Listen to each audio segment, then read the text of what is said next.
All this week here in Paris, talks have been taking place aimed at limiting global plastic pollution. It's the second phase of negotiations aimed at reaching a legally binding international treaty by the end of 2024. It's hard to overstate just how pervasive and permanent plastic pollution has become, with microplastics now found in almost every corner of the world, from the bottom of the oceans to the summit of Mount Everest to our own stomachs. To talk more about the problem and the effort to find solutions, I'm joined by Elise D'Epenoux, the communications manager for the Sea Cleaners, one of the groups taking part in those talks. Thank you so much for being here. Could you start by telling us just a bit more about your organization and what you do? Good morning. Thank you. We are deploying depollution boats around the world to get rid of marine plastic pollution.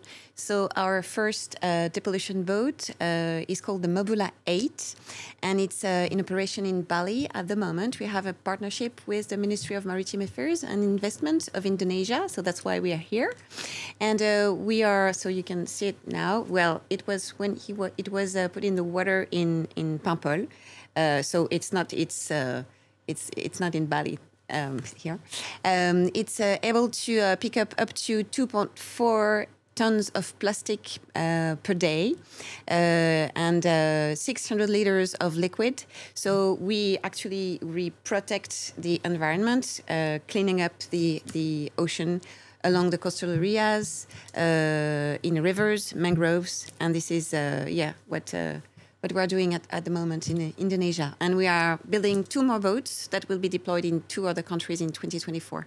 And your organization is confronted every day with just the sheer amount of plastic waste that's out there. Just how worried are you about this problem? Well, this is an increasing problem. That's the thing.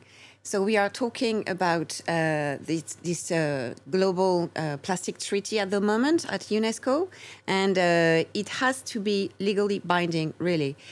We have to reduce the production because all over the world, the offer precedes the demand. So there's too much plastic produced today. So we have to reduce the production. This is the main thing.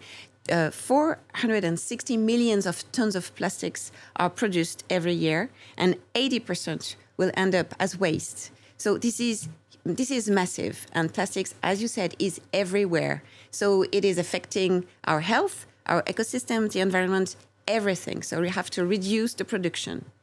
And the UN has come up with this goal of reducing plastic pollution by 80% by 2040. What do you think of that goal? Ambitious enough? Too ambitious? Everything is very ambitious in these discussions because we want to reach an agreement in 2 years and to sign this treaty in 2025. And we have very few possibilities to discuss about this treaty.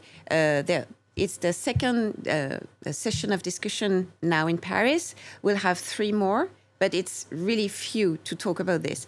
Knowing that during 3 days this week, there were discussions about the rules of procedure because there's two group of countries, one led by the High Ambition Coalition, created by Rwanda and Norway.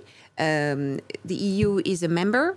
And it's almost 60 countries who are member of this coalition, and these countries want to talk about the full life cycle of plastics, from extraction that produce also CO2 to the waste management and recycling.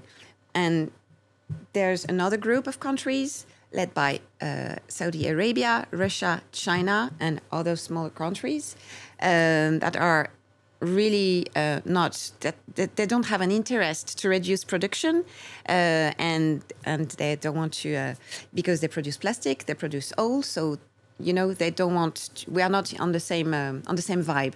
So they were talking about the rules of procedure for 3 days. We lost a lot of time, and we've been talking about what the treaty will be just since yesterday. So do you get the sense that they're intentionally slowing down these discussions? Of course. This is a tactic to delay the cycle of negotiation. This is a tactic, yeah.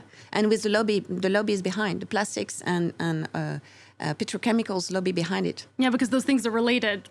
Of course. We are just talking about a change in society here.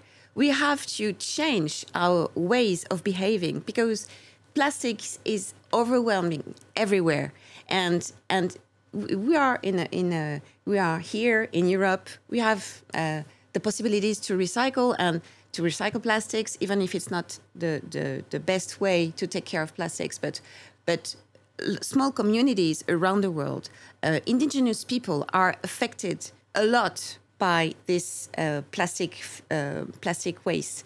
This is really a plague, and we have to change the way we produce and the way we behave with plastics around the world.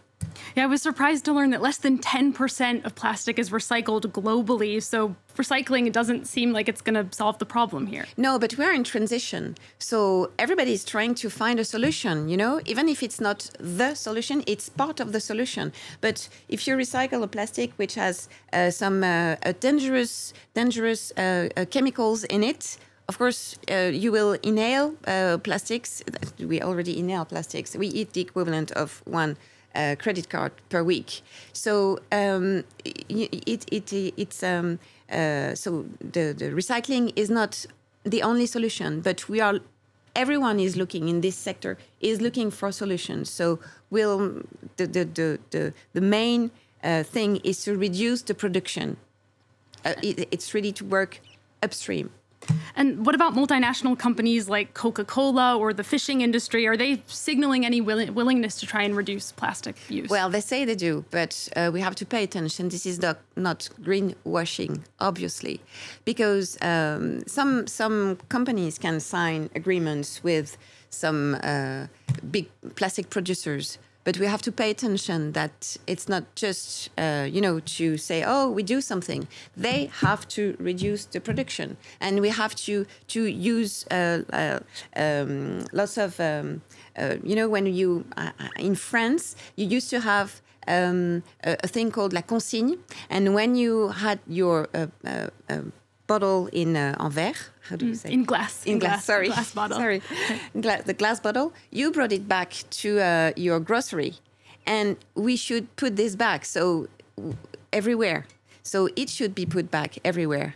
Little by little, we are trying to find solutions, but it's not evident. It's not easy. Yeah, expanding recycling and then limiting production first and foremost. We'll see what comes out of those talks at the end of the day. Elise D'Epenoux, thank you so much again for joining us this morning. That's Elise D'Epenoux, the head of international communication for the Sea Cleaners, taking part in those UN talks to limit plastic pollution.